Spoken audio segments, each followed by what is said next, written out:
Hi అండి, welcome back to my channel Kavya Bharati vlogs. ఈరోజు video ఏంటంటే మీకు థంబ్నెయిల్ చూస్తేనే అర్థమైపోయి ఉంటుంది. చాలామంది 7 శనివారాల వ్రతం చేయాలనుకుంటారు, కానీ కొంతమందికి ఏం కావాలో తెలియదు. కాబట్టి తెలియని వారి కోసం, తెలిసిన వారు ఎవరైనా ఉంటే వీడియో స్కిప్ చేసేయచ్చు. ఇది ఓన్లీ తెలియని వారి కోసమేనండి ఈ వీడియో. ముందుగా మనం 7 శనివారాల వ్రతం చేయాలనుకుని మన మనసులో కానీ అనుకుంటే అది వెంటనే చేసేయాలండి. మనం చేయాలి అనుకుంటే మనం ఏ శనివారం అయినా స్టార్ట్ చేసేయచ్చు. ముందుగా మనం 7 శనివారాలతో పాటు 8వ శనివారం కూడా చేసుకోవాలి. ఎందుకంటే వెంకటేశ్వర స్వామికి వడ్డీ అంటే చాలా ఇష్టం అండి. అందుకే వడ్డీగా మనం 8 శనివారాలు ఈ వ్రతం మనం చేసుకుంటాము.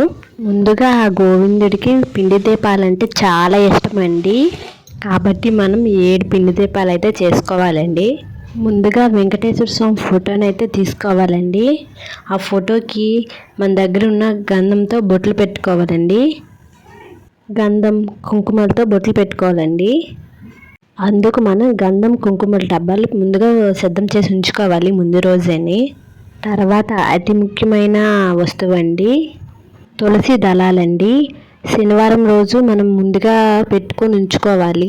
అంటే శుక్రవారం అయితే మనం తులసి దళాలని తుంచకూడదండి. అందుకు మనం లక్షవారమే తుంచేసి ఫ్రిడ్జ్లో నీట్గా పెట్టుకోవాలండి. అప్పుడు శనివారానికి మనకి పనికొస్తాయి. తర్వాత వచ్చేసి పంచపాత్ర అండి. పంచపాత్రలో నీళ్ళు వేసి దాంట్లోన తులసి దళం వెంకటేశ్వర స్వామి ముందు పెడతామండి. తర్వాత బియ్యం పిండి అండి.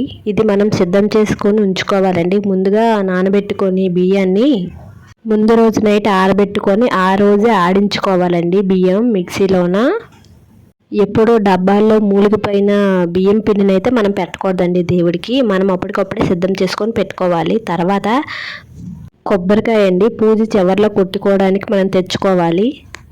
ఇవి ఇక్కడ ఎలాగే దొరుకుతాయండి. పీచుతోని మనం పీచు తీసి శుభ్రంగా కడుక్కొని మనం పెట్టుకోవాలి. తర్వాత అరటిపళ్ళు అండి, అరటిపళ్ళు మనం తీసుకోవాలి. తర్వాత నువ్వుల నూనె అండి. నువ్వుల నూనె శనివారం కాబట్టి నువ్వుల నూనె ఉపయోగిస్తే చాలా మంచిదండి. మనం ఇక్కడ శనీశ్వరుని కూడా ప్రసన్నం చేసుకోవాలండి. అందుకే నువ్వుల నూనె మనం వాడాలి. తర్వాత పసుపు పువ్వులు తీసుకోవాలండి. మాకైతే ఇక్కడ బంతి పూలు అవైలబుల్గా ఉంటాయి, మరి ఏ పువ్వులు ఉండవు. చామంతి పూలు అయితే తెల్లగా ఉంటాయి కాబట్టి ఆ చామంతి పూలు మాకు అవైలబుల్గా ఉన్న పువ్వులు మేము తీసుకున్నామండి. మీకు నచ్చిన పువ్వులు పసుపు రంగులా ఉంటే మీరు తీసుకోవచ్చు. పసుపు క్లాత్ అండి, ఇది మనం పీట మీద వేసుకోవడానికి తీసుకోవాలి. మీ దగ్గర ఉంటే పసుపు క్లాత్ అయినా తీసుకోండి, లేకపోతే ఎరుపైనా తీసుకోవచ్చు. నేనైతే 2 తీసుకొచ్చుకున్నాను.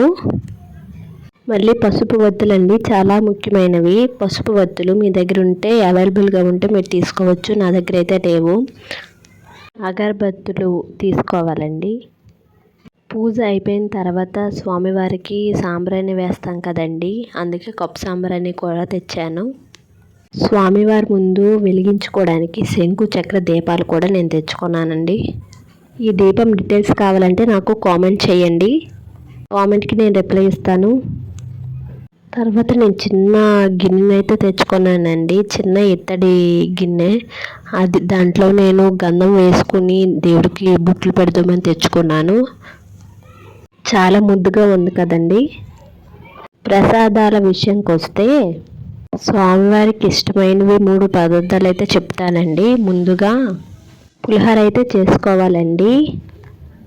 తర్వాత చలిమిడి, తర్వాత వడపప్పు అండి, పానకం. ఇవి అయితే స్వామివారికి అంటే చాలా ఇష్టం అండి. మిగతా మెచ్చితే ఏవైనా చేసుకోవాలి. వినాయకుడికి అండి ఇంకా బెల్లం, నల్ల ద్రాక్ష అయితే తీసుకోవాలండి శనీశ్వరుడికి పెట్టడానికి. ఇప్పుడు నేను చెప్పినవన్నీ కూడా చాలా ముఖ్యమైనవండి. వీడియో నచ్చినట్లయితే లైక్ చేయండి, షేర్ చేయండి, సబ్స్క్రైబ్ చేసుకోండి. Thank you for watching. Govinda Govinda.